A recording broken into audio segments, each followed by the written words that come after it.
केते काल अंते दिने युधिष्ठिर का मुखर शुणा पाइले जे विदुर तपस्वी वेशरे हस्तिनापुर आखपाख अंचल विचरण करुछंती। एही संवादरे से आनंदित और विस्मित होइथिले मध्य यार सत्यासत्य जानिबा पई विदुरंक संधान से केतेजण गुप्तचर को प्रेरण कले। गुप्तचर माने खबर आनिले जे विदुर हस्तिनापुर अभिमुखे ही आसुछंती। आनंदरे अधीर युधिष्ठिर भाविले मु प्रकृतरे केते भाग्यवान, विदुरंकु आउ कि देखिबि बोली मन निराशारे सुखी जाइथिला। ये शुभवार्ता मृत देहरे नवजीवन संचार कला भली मन मोर आशारे पल्लवित होई उठुची। माँ तार गर्भरे संतान को धरिला भली नाना आपद विपदरु आमको से रक्षा करिछंती। थरे तांकर सेवा करिवार सुजोग मिलिले जीवन धन्य होइजिव। ये आनंद वार्ता युधिष्ठिर भाई मानंकु ओ अंतपुर स्त्री मानंकु जणाइले। युधिष्ठिर सेतिकिरे केवल नीरव होई नथिले, तांकर आनंद से धरी रखी पारु नथिले। ककांको स्वागत संबर्धनारे जेपरि त्रुटि न रहे सावधान भावरे सर्वविध व्यवस्था करिवा पई से पूर्व प्रधान और सेनापति मानक निर्देश देले। सेही वार्ता पाई पूर्व प्रजा माने आनंद भरे नगर उपकंठरे एकत्रित हेले। सर्वालंकार भूषित राजा युधिष्ठिर और तांकर भाई माने रथरे चढ़ी नगर उपकंठरे उपनीत हेले। सबुज तोरण पताका और अन्यान्य साजसज्जारे हस्तिनापुर उत्सवमय उठिथिला। स्त्री बालुत वो वृद्ध मानक पई स्वतंत्र स्थान व्यवस्था करा जाइथिला। जिए निज प्रजा मानकु निज प्राण समान मनुथिले, पांडव माने थिले जहांक नयनर मणि, धर्म जहांक जीवन समान और सेही भित्तिरे जे न्याय दान करुथिले, जहांकु साक्षात धर्मस्वरूप बोली लोके मने करुथिले, जिए बहु कालरू हस्तिनापुर छाड़ी चली जाइथिले, सेही विदुर वर्तमान स्व स्थान को फेरुछंती। एही वार्ता नगरीर अति वृद्ध व्यक्ति मानंकु स्वप्न भली मने होतला। निज नेत्ररे न देखिले से माने विश्वास जीवे किपरि। अतएव बाड़ी उपरे भरा देई से माने ठिया होई नगरी भितरकु गड़ी आसीथिबा रास्ता उपरकु अनिमेष नयनरे चाही रहिथिले। ए दृश्य अन्यमानक पक्षरे थिला बड़ आनंदकर ओ आमोदकर। लोक कोठा छात मानकरे जमिथिले, बड़ बड़ गछ उपरे चढ़ीथिले, रास्ता कड़े धाड़ी पछकु धाड़ी धरी ठिया होइथिले। सेही लोकारण्य भितरु आनंद कोलाहल उछुली उठुथिला। अदूररे देखादेले जटाजुटधारी जड़े तापस पुरुष। से आसुथिले नगरी अभिमुखे। तांकु विदुर बोली चिन्हि पारि लोके जयध्वनि कले। पंडु नंदन माने रथरु ओह्लाई ककांकु अभ्यर्थना करिबा पई नग्न पदरे तांकु लक्ष्य करी आगेई गले। प्रजांक बारण न मानी पांडव भ्राता माने दौड़ी जाई विदुरंक पादरे लोटी पड़िले एवं बाष्प गदगद कंठरे स्वागत ज्ञापन कले। सेमानक मुखरे कथा फुटु नथला। प्रत्येके विदुरंकु आलिंगन करी तांकर कुशल पुछा करिथिले। प्रजा माने सुविधारे दर्शन करि परिबे मने करी युधिष्ठिर विदुरंकु रथ उपरे चढ़ाइले। मंगल वाद्यध्वनि भितरे रथ राजपथ देई राजनबर सम्मुखरे उपनीत हैला। केतेके विदुरंकु देखि प्रस्तर प्रतिमा पालटि गले। विदुरंक चेहरा संपूर्ण बदली जाइथाए। तांक देहरु दिव्य तेज निःसृत हेउथाए। मने हेब सते जेपरि देवराज इंद्र, जहारा मन जेपरि संतुष्ट हेब सेपरि भावरे लोके विदुरंक चेहरा वर्णना करुथांती। काहा काहा नेत्ररु प्रेमाश्रु बहि जाउथाए। राणी हंसपुर भितरे राणी माने जाली परदा पछरु विदुरंकु दर्शन करी आनंद लाभ करिथिले। राजनबर भितरे प्रत्येकंकु विदुर यथारीति कुशल प्रश्न पचारिथिले। कुंतीको आखिरे अश्रु अमानिया होई उठिथिला।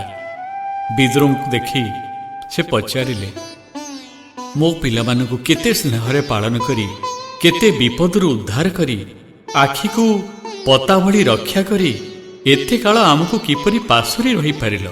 आज मो पुआ माने जे राजत्व करुछंती ताहा तुम आशीर्वादर फल। तुमे सेतेबेले पाखरे नथिले आम अवस्था जे कौन होई थांता मो भाभी पारु नहीं। ତୁମେ ଚାଲିଗଲା ପରେ ଆମେ ବହୁ ଦୁଃଖ କଷ୍ଟ ଭୋଗ କରିଛୁ, କିନ୍ତୁ ତୁମେ ଆମ ପାଖରେ ନାହଁ। ଏ ଦୁଃଖ ସବୁତିକି ବଳି ଯାଇଥିଲା। ତୁମକୁ ଆଉ ଥରେ ଦେଖିବୁ ବୋଲି ଆମର ଆଶା ନଥିଲା।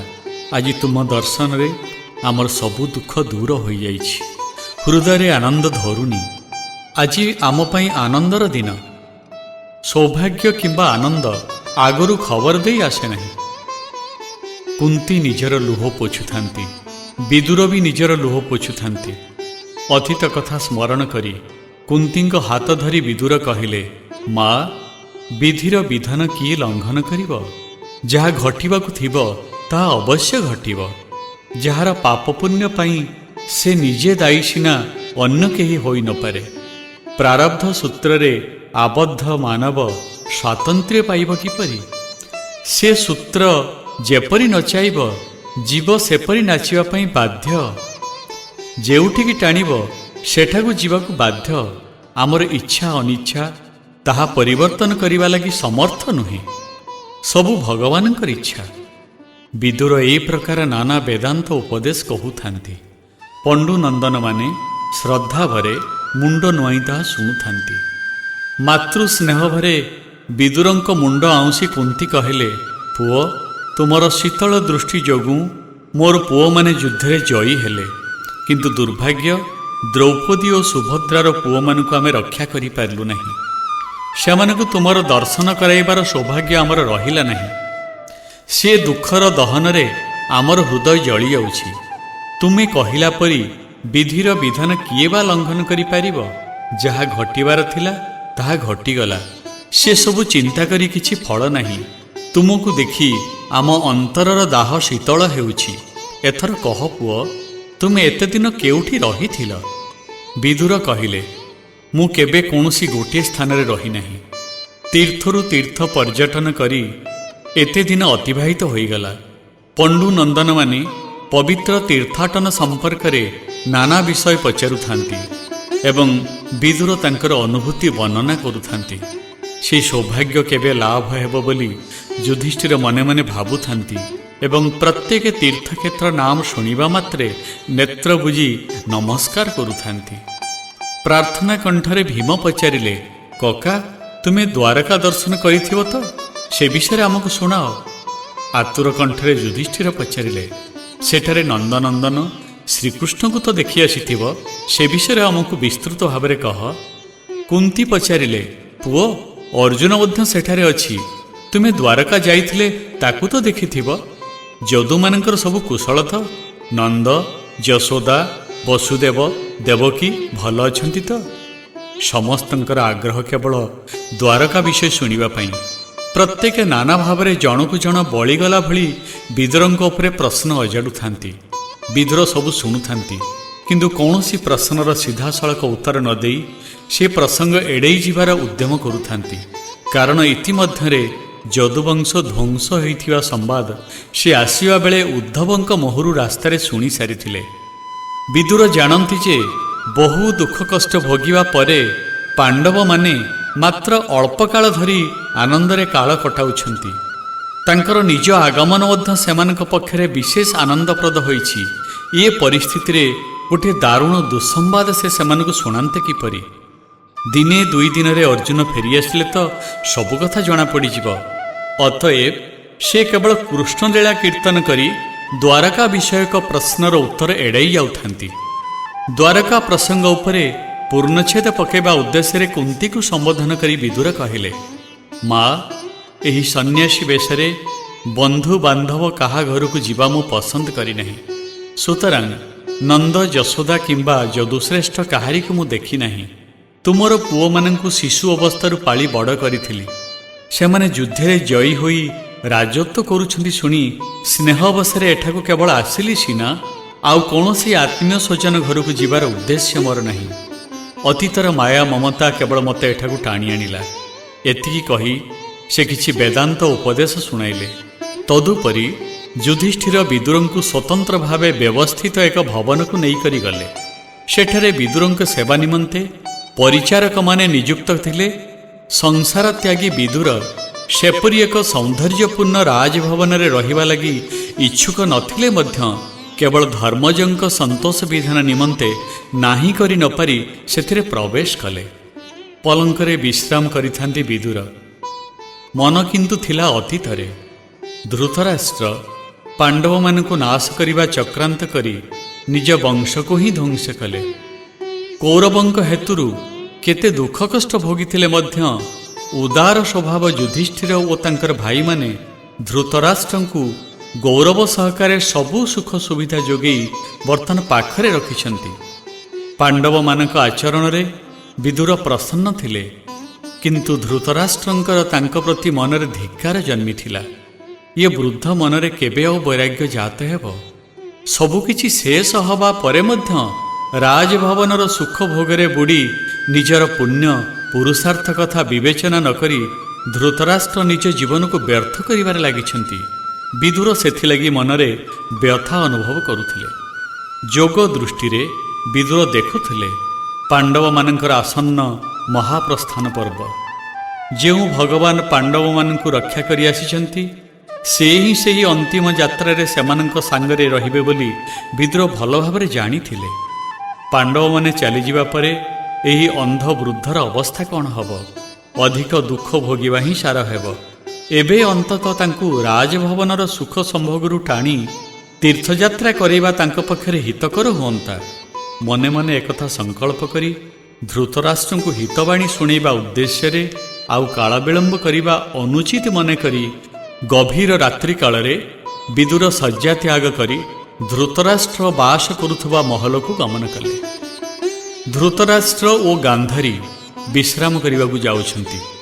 ସେପରି ସମୟରେ ବିଦୁର ଯାଇ ପହଞ୍ଚିଲେ। ଉଭୟେ ବିଦୁରଙ୍କୁ ସେମାନଙ୍କ ନିଜ ପାପକର୍ମର ଫଳ କିପରି ଭୋଗିଲେ ତାହା ଜଣାଇ ଗଭୀର ଦୁଃଖ ପ୍ରକାଶ କଲେ। ସାନ୍ତ୍ୱନା ଦେବା ଛଳରେ ବିଦୁର ବେଦାନ୍ତର କେତେକ ସାର କଥା କହି ସେମାନଙ୍କର ଅନ୍ତର୍ଦାହ ଶୀତଳ କରିବା ପ୍ରୟାସ କଲେ। କିଛି ସମୟ ପରେ ବିଦୁର ଅନୁଭବ କଲେ ଯେ କୋମଳ ଭାଷାରେ ସେମାନଙ୍କ କଠିନ ହୃଦୟ ତରଳ ହେବାର ନୁହେଁ କିମ୍ବା ବୁଦ୍ଧି ଜାଗ୍ରତ ହେବାର ନୁହେଁ। ତେଣୁ ଗୋଟିଏ ସମୟରେ ନିଜ ସ୍ୱର ବଦଳାଇ କଠୋର ଭାଷା ପ୍ରୟୋଗ କରିବା ଆରମ୍ଭ କରିଦେଲେ। ତାହା ଲକ୍ଷ୍ୟ କରି ଧୃତରାଷ୍ଟ୍ର କହିଲେ, ଭାଇ, ଶତପୁତ୍ର ହରାଇ ଚିନ୍ତାଗ୍ନିରେ ଆମେ ଦଗ୍ଧ ହେଉଥିଲା ବେଳେ ସମବେଦନାର ଭାଷାରେ ଆମକୁ ସାନ୍ତ୍ୱନା ଦେବା ପରିବର୍ତ୍ତେ ଘାରେ ଛୁଞ୍ଚି ପଡ଼ିଲା ଭଳି ବାକ୍ୟବାଣରେ ଆମକୁ ବିକ୍ଷତ କରିବା କି ନ୍ୟାୟ? ଏତେ କାଳ ପରେ ତୁମକୁ ପାଇଁ ଆମେ ଆନନ୍ଦିତ ହେଲୁ, କିନ୍ତୁ ସେ ଆନନ୍ଦ ଭଲ ଭାବରେ ଉପଭୋଗ କରିବା ପୂର୍ବରୁ ଆମକୁ ଏପରି ଅଶାନ୍ତ କରିବା ତୁମର ଧର୍ମ କି? ହାୟ, ଆମ ଲଲାଟ ଲିଖନ ତ ଏପରି, କାହାକୁ କହି ଲାଭ ବା କ'ଣ? ଏତିକି କହି ଧୃତରାଷ୍ଟ୍ର ମୁଣ୍ଡରେ ହାତ ଦେଇ ବସିଲେ। ବୈରାଗ୍ୟ ଜାତ କରାଇବା ପାଇଁ ତାହା ଉପଯୁକ୍ତ ସମୟ ମଣି ସେମାନଙ୍କୁ କୌଣସି ଭାବରେ ହେଲେ ତୀର୍ଥାଟନ ନିମନ୍ତେ ଘରୁ ବାହାର କରିବା ଉଦ୍ଦେଶ୍ୟ ଘେନି ସେମାନଙ୍କ ହୃଦୟ ପରିବର୍ତ୍ତନ କରିବା ଉଦ୍ୟମରେ ସେ ଆହୁରି ଅଧିକ ଦୁଃଖଦାୟକ ଭାଷା ବ୍ୟବହାର କରିଥିଲେ। ଧୃତରାଷ୍ଟ୍ର ଓ ଗାନ୍ଧାରୀଙ୍କ ଦୁଃଖ ପ୍ରତି ତାଙ୍କର ଯଥେଷ୍ଟ ସହାନୁଭୂତି ଥିଲା, କିନ୍ତୁ ଆଗାମୀ ଦୁର୍ଦିନର ଚିତ୍ର ସେ ଯେହେତୁ ଦେଖିପାରୁଥିଲେ, ସେମାନଙ୍କ ଜୀବନ ଧନ୍ୟ କରିବା ଚିନ୍ତା କରି କହିଲେ, ରାଜା, ତୁମର ଭୋଗବାଞ୍ଛା ଆହୁରି କ'ଣ ସରିନାହିଁ? ମଲା ପର୍ଯ୍ୟନ୍ତ ସଂସାର କୂପରେ ପଡ଼ି ଉବୁଟୁବୁ ହେବାର ସାର୍ଥକତା କ'ଣ? ତୁମର ଦେହ ଗୁଳ୍ମ ଭିତରେ କାଳ ମହାସର୍ପ ତୁମକୁ କବଳିତ କରିବା ପାଇଁ ଟାକି ରହିଛି, ଅଥଚ ତୁମେ ସେଥିପ୍ରତି ଅନ୍ଧ ହୋଇ କାଳକୁ ଗ୍ରାସ କରିବା ଶତୁଦ୍ୟମରେ ଅଛ। କାଳକୁ ଗ୍ରାସ କରିପାରିବା ଜୀବ ଏ ଜଗତରେ କେହି ନାହିଁ। କାଳ ହିଁ ସମସ୍ତଙ୍କୁ ଗ୍ରାସ କରେ। ତାହା ବୁଝି ନପାରି ଅଜ୍ଞାନରେ ବୁଡ଼ି ତମେ ଅର୍ଥ କାମର ଜଞ୍ଜାଳରେ ଧନ୍ଦି ହେଉଛ। ପଶୁ ଜୀବନ ଯାପନ କରୁଛ, ମାନବ ଜୀବନ ବ୍ୟର୍ଥ କରିଦେଉଛ। ଏବେ ବି ଜୀବନ ସାର୍ଥକ କରିବା ପାଇଁ ସମୟ ବଳିଯାଇନି। ଏବେ ହେଲେ ଘର ଛାଡ଼, ଇହଲୋକ କଥା ଭୁଲି ପରଲୋକ କଥା ଭାବ, ତରିଯିବ। ପରଘରେ ଆଶ୍ରୟ ନେଇ ଜୀବନ ଛାଡ଼ିବା ପରିବର୍ତ୍ତେ ପରମାତ୍ମା ଚିନ୍ତନରେ ଅରଣ୍ୟରେ ଜୀବନ ଛାଡ଼ିବା ପବିତ୍ର। ଘର ଛାଡ଼ି ତୁମେ ତପସ୍ୟା ପାଇଁ ବାହାର ହୁଅ। ଏତେ ବୟସ ହେଲେ ମଧ୍ୟ ଲଜ୍ଜା ସଙ୍କୋଚ ନଥାଇ ତମେ କୁକୁର ଭଳି ଜୀବନଯାପନ କରିବା ମୋତେ ଅପମାନିତ ହେବା ପରି ଲାଗୁଛି। ଛି ଛି, ଧିକ୍ ତୁମକୁ। ତୁମ ଜୀବନ ଅପେକ୍ଷା କାକ ଜୀବନ ଭଲ। ଏହି ଧାରାରେ ବିଦୁର ଧୃତରାଷ୍ଟ୍ର ଓ ଗାନ୍ଧାରୀଙ୍କୁ ଭର୍ତ୍ସନା କରିବାକୁ ଲାଗିଲେ। ବିଦୁରଙ୍କ ବାକ୍ୟବାଣରେ ଅସ୍ଥିର ଧୃତରାଷ୍ଟ୍ର କାତର ସ୍ୱରରେ କହିଲେ, ହେଲା ହେଲା, ତୁମ ଭାଷା ଆମ ପକ୍ଷରେ ପ୍ରାଣାନ୍ତକ ହୋଇଛି। सान भाई बड़ भाई प्रति एपरी भाषा केबे व्यवहार करे नहीं। तुमे प्रकृतरे विदुर कि नुह मो मनरे संशय जात होइछि। युधिष्ठिर कौन मोर पर ना मु परर ओळितळे पड़िछि। तुम कथा बड़ विचित्र बोध हेउछि। निजर जन्मित पुत्र अपेक्षा अधिक स्नेह देई जेउ युधिष्ठिर आमर जत्न नेउछंती तांकु पर भाबिबा ठारू अधिकतर पाप कौन हेई पारे। एहा मोर ललाट लिखन। एते कही धृतराष्ट्र गभीर शोचनारे मुंड पोति बसिले।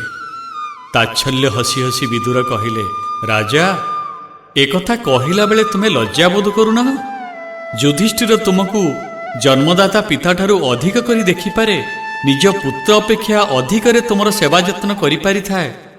एहा तार निजर सद्गुणर प्रतिबिंब, तार सार्थक नामर शोभा। किंतु तुम स्थिति तुमे विचार करिबा आवश्यक मने करुना। मशाणी को गोड़ बढ़ई रहिलणी, अथच ये देहटा को श्रेय मन करी आखि कान बुझी दे झुड़ी रे जिनिस भर्ती कला बली प्रतिदिन उदर भर्ती करिबारे लागिछ। एथि पूर्वे तुमे तुम दुर्जन पुत्र मानक कथारे पड़ी पांडव मानक जेपरी देखिथिल, सेमानक संगे जेपरी व्यवहार करिथिल थरे विचार करिछ ना? तांकु जतु गृहरे बंदी करी पोड़ी देबा उद्यम करिथिल, विष देई मारिबाकू चाहिथिल, राजसभारे पांचाली को अपमान करिथिल। धर्ममूर्ति पांडव मानकु तुमे तुमर पुत्र मानक प्ररोचनारे धूर्त भावरे बहु जंत्रणा देइछ। सेदिन तुमे बुढ़ा हाथी भली राजसिंहासन रे बसी वर्तमान कौन हेउची बोली थरकु थर दुई पाखरे बसिथिबा लोकंकु जे पचारुथिल ताहा स्मरण कले पांडवंक छात तले तुमे गोटे निमिष रही परिबो ना? एही पांडव माने सेतेबेले कौन तुमर हेई नथिले? सेदिनर नथिबा बंधु संबंध आजि बोधुए नुआ करी तुम भितरे जात होइछि। निर्लज भली कथा कहुच। हौ हौ से कथा छाड़। सेदिनर पशाखेल तुम सम्मति नहीं होइथिला ना? जदि तुमे एकथा अस्वीकार करिब मु मानिबी नाही, कारण मु तार प्रत्यक्ष साक्षी। सेदिन केते तुमको कहिछि, टिकिए हेले तुम मुंडरे पशिला ना? आजि तुम मुहर नीति वचन ओ स्नेह सेदिन कुआडे जाइथिला? आजि पांडव माने देबा खाद्य कुकुर भली खाई जेउ नीच जीवन यापन करुछ, सेथिलागि पांडव माने मोर परकी बोली आहुरी कहुछ। एभली हातुड़ी रे पिटिला परी ओ छुरी रे भूसिला परी कथा कही धृतराष्ट्रଙ୍କ मनरे संसार विरक्ति जाग्रत करिवा प्रयास करिथिले विदुर। एते काले धृतराष्ट्रଙ୍କର बुद्धि उदय ହେଲା। से बुझी पारिले विदुर जहा कहउछंती ताहा अक्षर अक्षरे सत्य। चिंतित मनरे से पचारिले, भाई तुमे जहा कहूच सबु सत्य, किंतु मते कौन करिबाकू कहूच? धर काहाकू न कही मु एकुटिया अरण्य को चली जीवी, किंतु जीवी किपरि? मोर तो आखि नाही, मते नेबा पई सांगरे जणे दरकार। जेते दिन ए देह थिबो तार तो पुणी किछि जत्न नेबाकू पड़िबो। जहा मुठे खाउची सेतक अरण्य मते सुविधारे मिलिबो कि नहीं से पुणी एक प्रश्न।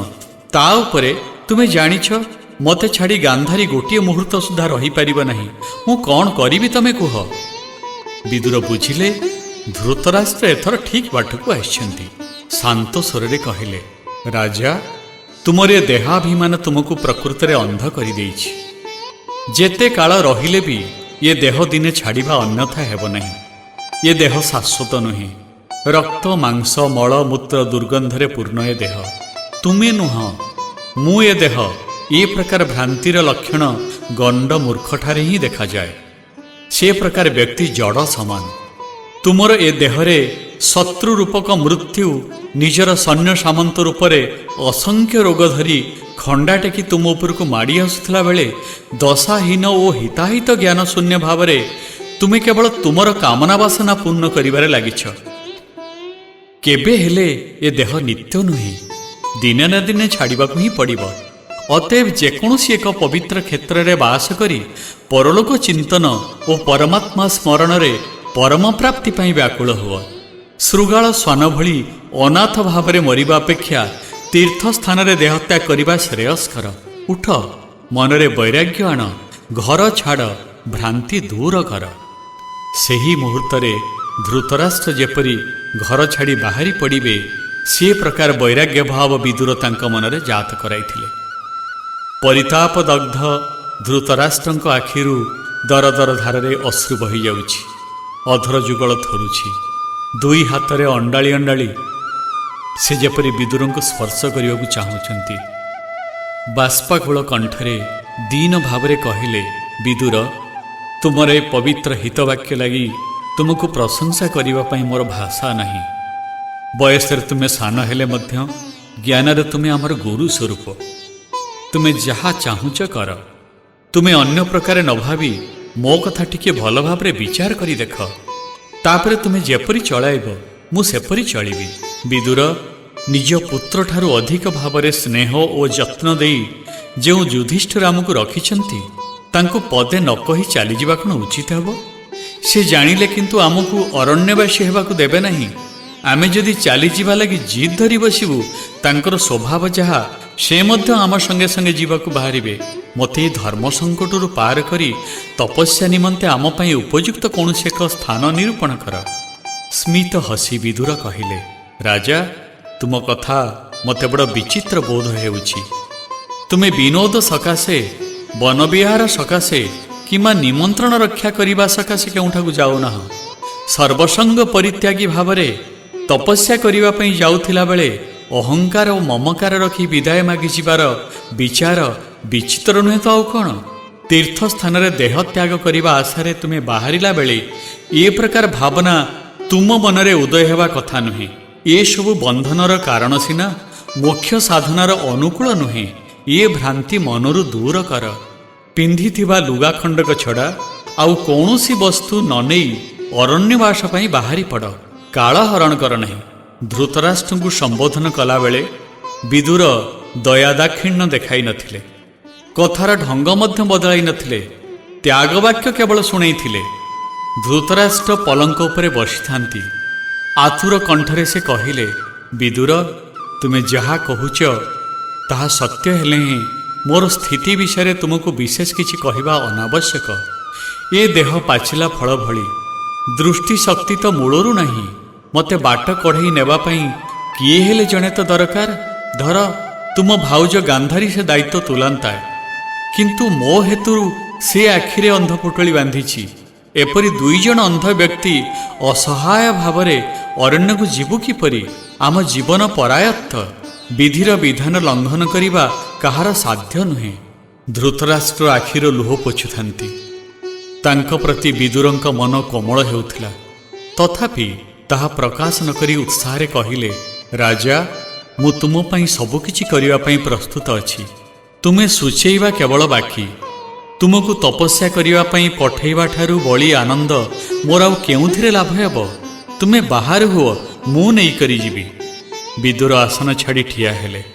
ଧୃତରାଷ୍ଟ୍ର ପଲଙ୍କ ଉପରୁ ଓହ୍ଲେଇ ଆସିଲେ। ଧୃତରାଷ୍ଟ୍ରଙ୍କ ହାତ ଧରି ଗାନ୍ଧାରୀ ମଧ୍ୟ ତଳକୁ ଓହ୍ଲେଇ ଆସିଲେ ଏବଂ ତାଙ୍କୁ ସାଙ୍ଗରେ ନେବା ପାଇଁ ପ୍ରାର୍ଥନା କଲେ। ଧୃତରାଷ୍ଟ୍ର ତାଙ୍କୁ ବୁଝାଇବାକୁ ଚେଷ୍ଟା କଲେ ଯେ ଅରଣ୍ୟରେ ତାଙ୍କର ରକ୍ଷଣାବେକ୍ଷଣ କରିବା ସହଜ ହେବ ନାହିଁ। ଅରଣ୍ୟ ହିଂସ୍ର ଜନ୍ତୁ ସଂକୁଳ। ନାନା ପ୍ରକାର ଭୟଙ୍କର ଶବ୍ଦରେ ଛାତି ଥରି ଉଠିବ। ନାନାବିଧ କଷ୍ଟ ସହିବାକୁ ପଡ଼ିବ। ସବୁ ଶୁଣି ନ ଶୁଣିଲା ପରି ଗାନ୍ଧାରୀ ନାସ୍ତି ସୂଚକ ମୁଣ୍ଡ ହଲେଇ ମନେ ମନେ ଭାବୁଥିଲେ, ନିଜ ସ୍ୱାମୀଙ୍କୁ ଛାଡ଼ି ରହିବା ଅସମ୍ଭବ। ସ୍ୱାମୀଙ୍କର ଯଦି ଅସୁବିଧା କିଛି ନ ହେଉଛି ତାଙ୍କର ବା କାହିଁକି ହେବ? ସେ କହିଲେ, ଆଜି ପର୍ଯ୍ୟନ୍ତ ପତିକୁ ଅନୁସରଣ କରି ଯେପରି ଚଳି ଆସିଲି ସେହିପରି ଏ ଦଶାରେ ମଧ୍ୟ ତାଙ୍କର ଅନୁସରଣ କରିବା ମୋର କର୍ତ୍ତବ୍ୟ। ଭାରତୀୟ ନାରୀର ଏହା ସ୍ୱାଭାବିକ ଧର୍ମ। ତୁମେ କେତେ କହିଲେ ବି ତୁମକୁ ଛାଡ଼ି ମୁଁ ରହିପାରିବି ନାହିଁ। ତୁମେ ମୋତେ ନିବର୍ତ୍ତାଇବା ଧର୍ମସମ୍ମତ ନୁହେଁ। ତୁମେ ନଥିଲେ ରାଜ ଅନ୍ତପୁର ଭିତରେ ମୋର କି ସୁଖ। ବରଂ ତୁମ ସଙ୍ଗେ ଅରଣ୍ୟବାସର କଷ୍ଟ ସହିବା ମୋ ପକ୍ଷରେ ସର୍ବାପେକ୍ଷା ସୁଖପ୍ରଦ ହେବ। ମୋ ପ୍ରତି ଦୟା ରଖି ମୋତେ ତୁମ ସାଙ୍ଗରେ ନେବା ଲାଗି ସମ୍ମତି ଦିଅ। ଏତିକି କହି ଅଣ୍ଡାଳି ଅଣ୍ଡାଳି ଗାନ୍ଧାରୀ ଧୃତରାଷ୍ଟ୍ରଙ୍କ ପାଦ ଉପରେ ଲୋଟି ପଡ଼ିଲେ। ଧୃତରାଷ୍ଟ୍ର କିଛି କହିବାକୁ ଗଲାବେଳେ ତାଙ୍କୁ ବାଧା ଦେଇ ବିଦୁର କହିଲେ, ରାଜା, କୌଣସି ତତ୍ତ୍ୱ ନେଇ ତର୍କ କରିବା କିମ୍ବା ଧର୍ମାଧର୍ମ ବିଚାର କରିବାର ଏହି ଅବସର ନୁହେଁ। ମୁହୂର୍ତ୍ତେ ସୁଦ୍ଧା ତୁମକୁ ନ ଛାଡ଼ି ଯିଏ ଏତେ କାଳ କଟାଇ ଆସିଛି ସେ ବର୍ତ୍ତମାନ ତୁମକୁ ଛାଡ଼ିକରି ରହିବ କିପରି? ତୁମେ ତାଙ୍କୁ ନିବର୍ତ୍ତାଇବା ନ୍ୟାୟସଙ୍ଗତ ନୁହେଁ। ତାଙ୍କୁ ବି ସାଙ୍ଗରେ ନେଇ ଗୃହତ୍ୟାଗ କରିବା ଭଲ। ତପସ୍ୟା ଲାଗି ବାହାରିଥିବା ବ୍ୟକ୍ତିକୁ କଷ୍ଟ ନଷ୍ଟ ଅଥବା କ୍ଷୁଧା ତୃଷ୍ଣା ଭଳି ଭୟଭ୍ରାନ୍ତି ବାଧା ଦେଇ ନପାରେ। ସେ ପ୍ରକାର ବିଚାର ମନରେ ନ ରଖିବା ଉଚିତ। ଯେଉଁ ବ୍ୟକ୍ତି ସେ ପ୍ରକାର ଭୟଭ୍ରାନ୍ତିର ଶିକାର ହୁଏ ସେ ତପସ୍ୱୀ ହୋଇପାରେ ନାହିଁ। ଦେହ ଛାଡ଼ିବାକୁ ଗଲାବେଳେ କଷ୍ଟ ନଷ୍ଟ ବିଚାର ଆଉ କାହିଁକି? ଥରେ ନିଷ୍ପତ୍ତି କଲାପରେ ଆଉ କାଳ ବିଳମ୍ବ କରିବା ଠିକ୍ ନୁହେଁ। ଆସ। ବିଦୁର ଧୃତରାଷ୍ଟ୍ରଙ୍କ ହାତ ଧରି ଆଗେ ଆଗେ ଚାଲିଲେ। ଧୃତରାଷ୍ଟ୍ର ଯେପରି ବିଦୁରଙ୍କୁ ଅନୁସରଣ କରି ଯାଉଥିଲେ ସେପରି ଗାନ୍ଧାରୀ ଧୃତରାଷ୍ଟ୍ରଙ୍କ କାନ୍ଧ ଉପରେ ହାତ ରଖି ତାଙ୍କୁ ଅନୁସରଣ କଲେ। माधव मुरहर मधुर मनोहर गिरिधर गोपाल। माधव मुरहर मधुर मनोहर